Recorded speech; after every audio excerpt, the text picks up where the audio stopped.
Welcome to War Bios, the podcast where we delve into the most pivotal conflicts in history, and I'm your host, General Biography.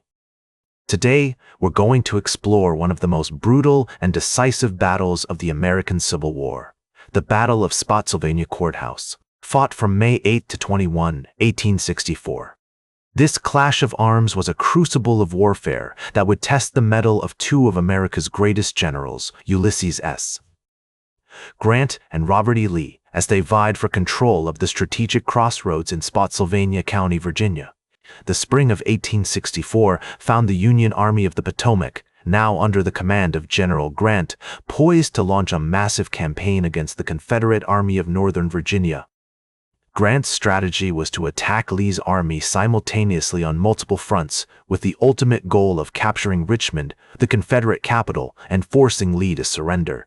The Overland Campaign, as it came to be known, began on May 4, 1864, when Grant's army crossed the Rapidan River into the wilderness, a dense forest near Chancellorsville.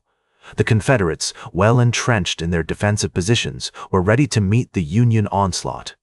The terrain itself played a crucial role in the battle, with the dense forests, rolling hills, and muddy roads of Spotsylvania County providing a challenging environment for both armies to maneuver. The Union Army's advance was slowed by the treacherous terrain, giving Lee's forces time to regroup and prepare their defenses. As Grant's army pushed deeper into Virginia, they encountered a series of fortified positions, including the strategic high ground near Spotsylvania Courthouse. In the days leading up to the Battle of Spotsylvania Courthouse, the Confederates worked tirelessly to construct a series of earthworks and trenches anchored on the high ground near the courthouse. These fortifications would prove to be a formidable obstacle for the Union Army, as they sought to break through Lee's lines and gain a decisive victory. The Confederate defenses were bolstered by the arrival of reinforcements from other parts of Virginia, including troops under the command of General James Longstreet. Grant's army, numbering over 100,000 soldiers, was determined to break through Lee's defenses and capture Richmond. Lee's army, though outnumbered, was well entrenched and ready to defend their homeland against all odds. The battle that would soon unfold would be marked by heroism, sacrifice, and tactical genius, as two of America's greatest generals engaged in a struggle that would decide the fate of a nation.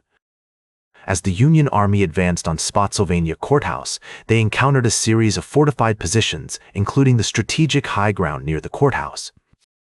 The Confederates had worked tirelessly to construct a series of earthworks and trenches, anchored on this high ground, which would prove to be a formidable obstacle for the Union Army. On May 8, 1864, the Union forces launched a series of attacks against these Confederate positions, but they were met with fierce resistance. The fighting was intense and brutal, with both sides suffering heavy casualties. The Union Army's advance was slowed by the treacherous terrain and the strong Confederate defenses, giving Lee's forces time to regroup and prepare for the next phase of the battle.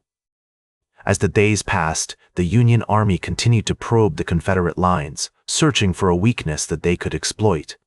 One of the most infamous moments of the Battle of Spotsylvania Courthouse was the fighting at the Bloody Angle, a salient in the Confederate line where the earthworks formed a sharp angle. On May 12, 1864, the Union Army launched a massive assault against this position, which was defended by troops from General Edward Johnson's division. The fighting was intense and hand-to-hand, with soldiers on both sides using bayonets, rifles, and even their bare fists to try and gain the upper hand. The Confederate defenders held firm, but at great cost. The Union Army suffered over 2,000 casualties in the assault, while the Confederates lost nearly 1,500 men. The fighting at the Bloody Angle was a microcosm of the larger battle, with both sides demonstrating incredible bravery and sacrifice. As the battle raged on, Grant's army continued to try and find a way to break through Lee's defenses. They launched a series of attacks against different parts of the Confederate line, but each one was met with fierce resistance. The Confederates were determined to hold their ground, and they fought with every ounce of strength they had.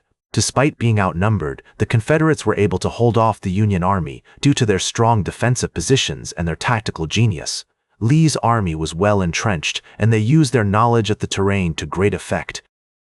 They also employed innovative tactics, such as the use of sharpshooters and artillery, to try and weaken the Union Army.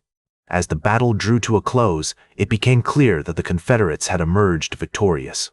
The Union Army had suffered heavy casualties, and they had been unable to break through Lee's defenses.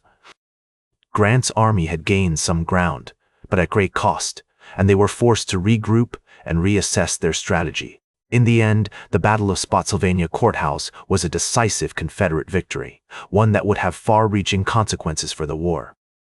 The battle marked a turning point in the overland campaign, as Grant's army was forced to reevaluate its strategy and try to find new ways to break through Lee's defenses. As the Battle of Spotsylvania Courthouse drew to a close, both armies were exhausted and depleted. The Confederates had emerged victorious, having successfully defended their positions against repeated Union attacks. However, they had suffered heavy casualties, with estimates suggesting that over 12,000 Confederate soldiers were killed or wounded during the battle. The Union Army had also suffered significant losses, with over 18,000 soldiers killed or wounded. Despite these heavy losses, Grant's army remained determined to break through Lee's defenses and ultimately defeat the Confederacy.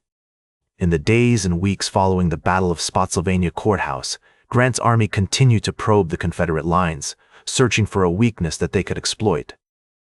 They launched a series of smaller battles and skirmishes, including the Battle of North Anna and the Battle of Totopotomoy Creek, but these ultimately proved inconclusive. As the summer of 1864 wore on, the war began to take a heavy toll on both armies. The constant fighting and maneuvering had depleted their ranks, and disease was beginning to spread through the crowded and unsanitary camps. Morale was also beginning to suffer, particularly among the Confederate Army, which was struggling to maintain its defensive positions against an increasingly powerful Union foe. In June 1864, Grant's army launched a major assault on the Confederate stronghold of Petersburg, Virginia, which marked the beginning of the Siege of Petersburg. This brutal and exhausting campaign would last for over 9 months, with both armies dug in and determined to outlast their opponents. The siege ultimately ended in April 1865, when Confederate General Robert E. Lee's army evacuated Petersburg and began a desperate retreat towards Appomattox Courthouse. The Battle of Spotsylvania Courthouse had marked a turning point in the overland campaign, as Grant's army was forced to reevaluate its strategy and try to find new ways to break through Lee's defenses. In the years following the war, the Battle of Spotsylvania Courthouse would be remembered as one of the bloodiest and most brutal conflicts of the American Civil War. Today, the battlefield is preserved as part of the Fredericksburg and Spotsylvania National Military Park, where visitors can walk in the footsteps of history and pay their respects to the fallen. Thank you for joining me on this journey into the heart of war, and I hope that our exploration of the Battle of Spotsylvania Courthouse has provided a deeper understanding of this pivotal moment in American history. That's all for today's War Bios. Remember to like, share, and subscribe, and until next time, I'm General Biography reminding you to keep marching toward victory.